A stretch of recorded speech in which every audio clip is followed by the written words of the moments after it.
Graça e a paz do Senhor Jesus Cristo aos irmãos, que Deus abençoe sua vida. Desde já eu peço da parte do Senhor uma bênção recalcada, sacudida e transbordante sobre a sua vida que assiste esse vídeo. Se puder, deixa aí teu like, comentário, se quiser pedir algum vídeo, algum tema para a gente debater aqui, fique à vontade.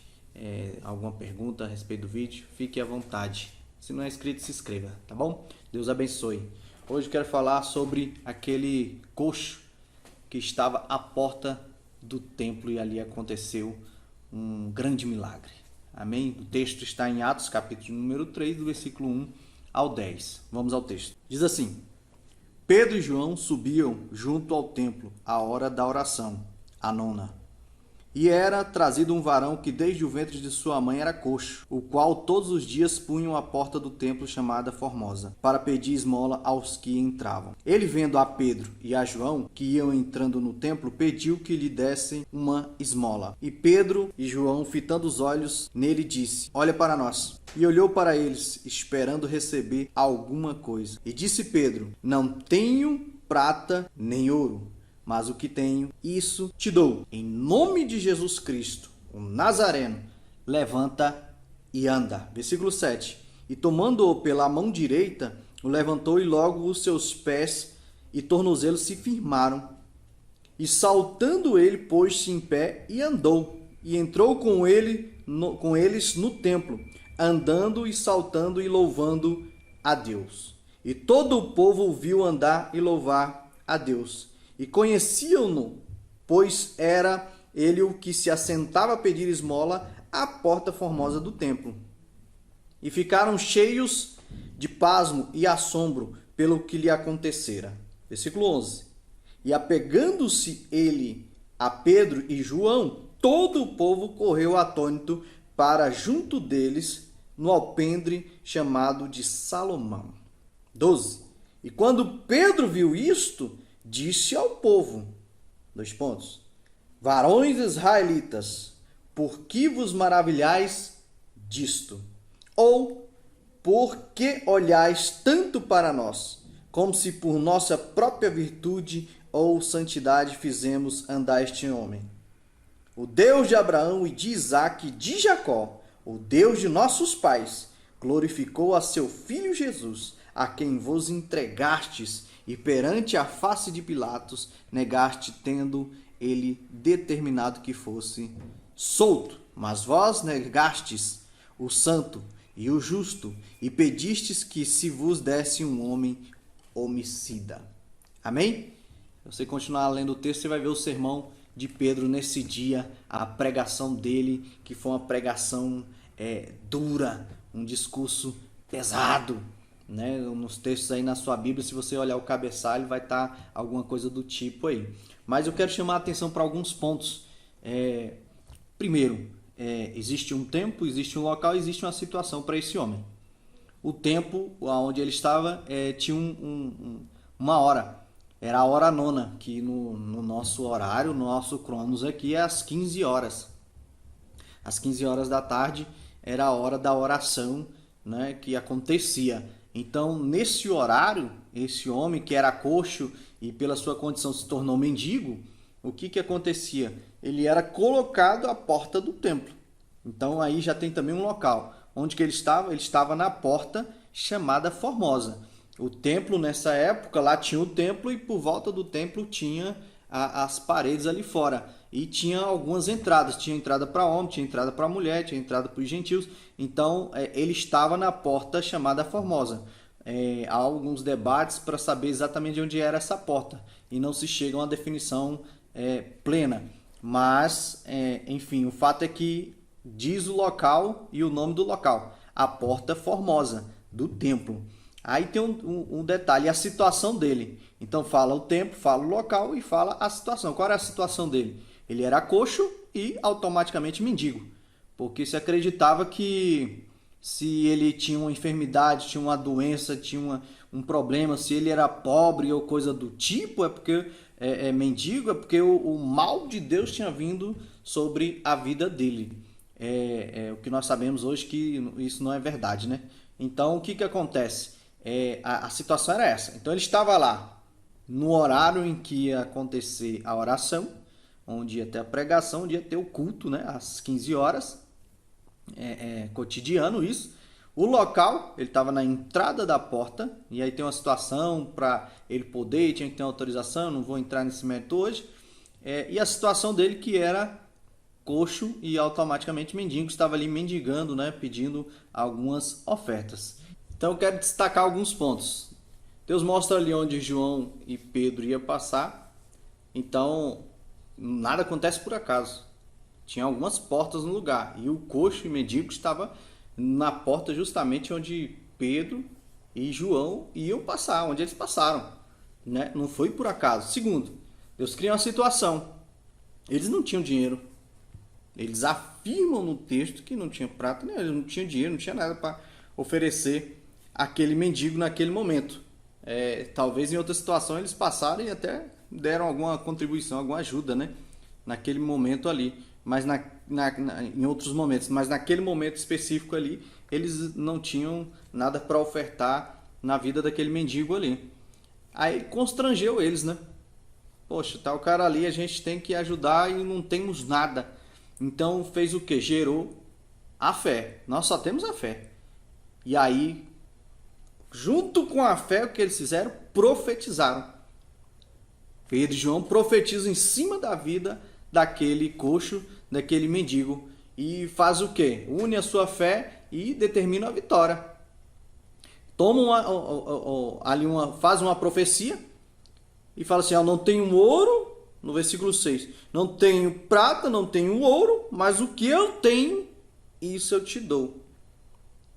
Em nome de Jesus Cristo, o Nazareno, levanta e anda.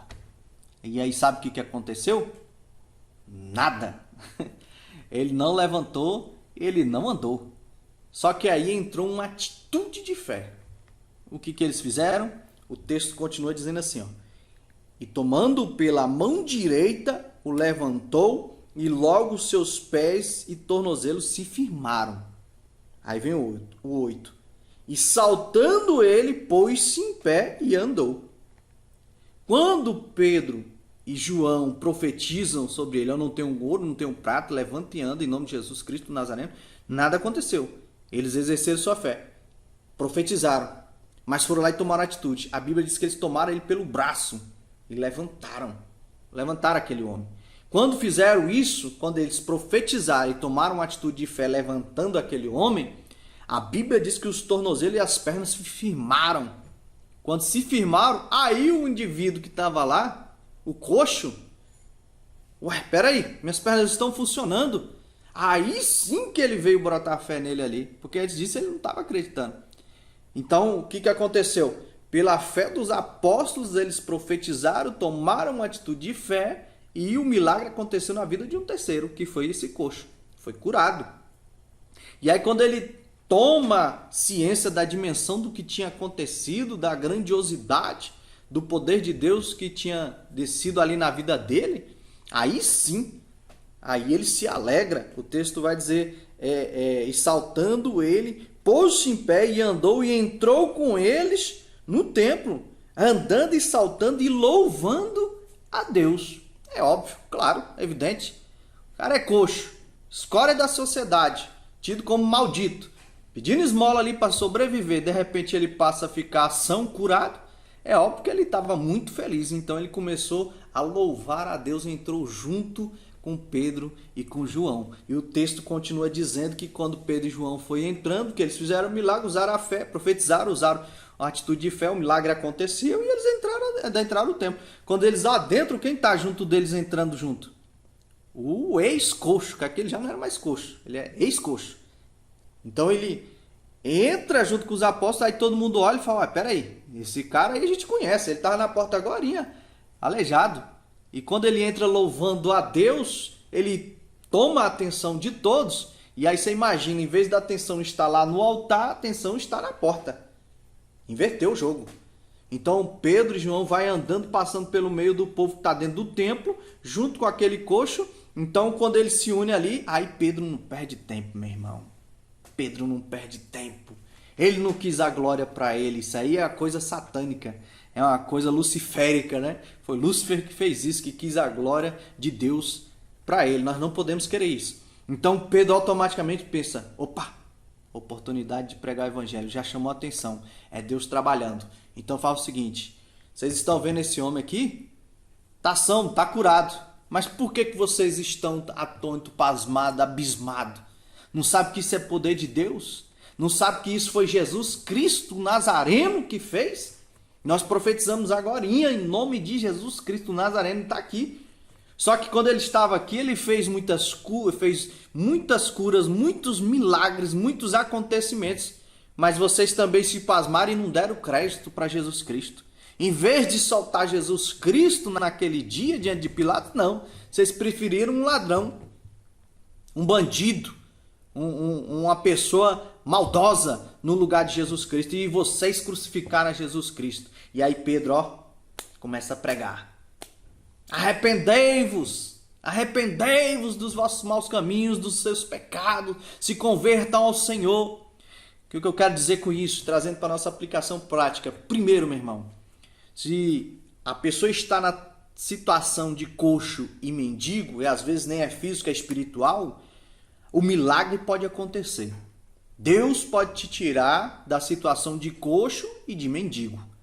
Segundo, se você usar a tua boca para profetizar, e a Bíblia afirma que da nossa boca tem o poder de abençoar e de amaldiçoar, o milagre pode acontecer. Se você tiver essa fé. E ainda que não aconteça profetizando, se você tomar uma atitude, o milagre pode acontecer ainda, em nome de Jesus Cristo. Porque eles profetizaram, não aconteceu nada, mas quando eles pegaram pela mão aquele aleijado, aquele coxo, os pés dele se firmaram, o tornozelo, eu imagino um negócio todo torto e firmando e ajeitando, e o próprio indivíduo não acreditava, passou a acreditar, é óbvio, aconteceu com ele, né? E esse é o ponto. Terceiro, quando o milagre acontecer, meu irmão, primeiro, louve a Deus, agradeça ao Senhor, glorifique o nome dele, porque tudo é por ele, é para ele e por ele. Então, acontece tudo é por Jesus Cristo. A Bíblia diz que não cai uma folha sem a permissão dele. E terceiro, use como testemunho. Use o que Deus fez na tua vida, serve de testemunho para edificar a fé de muitos. E automaticamente, se você não é pregador, mas só o teu testemunho já está pregando. E ainda assim serve para outros pregadores como Pedro e João usar o testemunho de um terceiro para poder entrar na palavra de Deus e pregar a palavra para todos que estavam ali. Amém? Tome posse dessa palavra. Use sua fé. Exerça a sua fé. Tome uma atitude de fé. E quando o milagre acontecer, glorifique ao Senhor. Dê testemunho e pregue a palavra, porque a glória é do Senhor. Amém, meus irmãos? Que Deus abençoe sua vida, que você tenha um dia, uma semana, um mês, um ano e toda a vida nessa terra abençoada até a volta de Jesus Cristo e nós irmos morar no céu. Obrigado, que Deus abençoe sua vida. Até a próxima.